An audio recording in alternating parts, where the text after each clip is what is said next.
Ny anjara asan'ny orinasa eto Madagasikara eo amin'ny fampivoarana ny fahaiza-manao ara-teknika sy arak'asa io no lohahevitra ny velabelarana mandritra ny hetsika izay nokarakarain'i Don Bosco niaraka tamin'ireo mpiara-miombona antoka amin'ny teny anivon'ny hôtely Panorama Andrainarivo. Ilaina mba ifanaraka tsara amin'ny tsenan'ny asa ny fampiofanana ny tanora.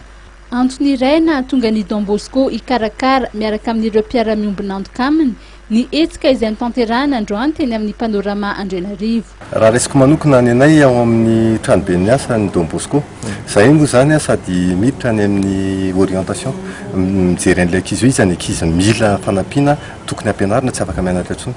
Dia avy eo izy ampianarina amina centre de formation professionnelle, dia avy eo izy ampidirina miasa.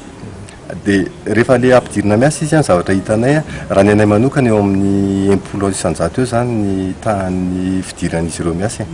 Any amin'ireo centre de formation miara-miasa aminay sasany mahita zay 40% 35% fidirana miasa, zay ambany dia ambany mihitsy zany.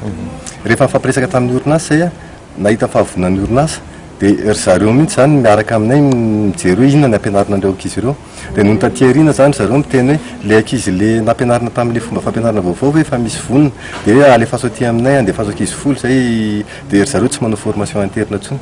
Dia zao zany ny zavatra hitanay zao ny anay zao tafakatra ny 70 isan-jato eo en moyenne ny tahan'ny fampidirana an'ireo ankizy ireo miasa. Ny tanjona mora tena tanteraka ity zavatra erahan'ny hery vonona rehetrarehetra eto, ny fanjakana, ny entreprise, ny centre de formation professionnelle, enonareo organisme d'appui ary mba any amin'ny 70 isan-jato mba tsy ilazana hoe 100 isan-jato.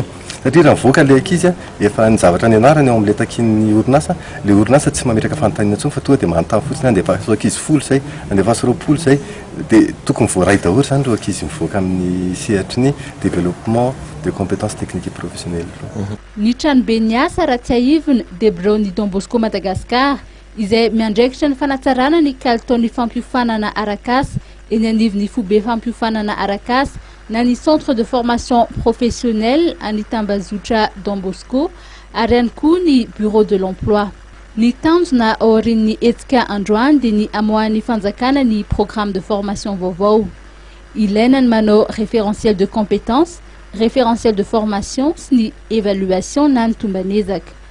Raha vonona ny orinasa anampy ny fanjakana, vonona ny centre de formation hiara-iasa amin'ny fanjakana, dia mety hivoaka vetivety ihany io programme io ary ho vonona tokoa ireo orinasa handray ireo tanora izay nanaraka fiofanana.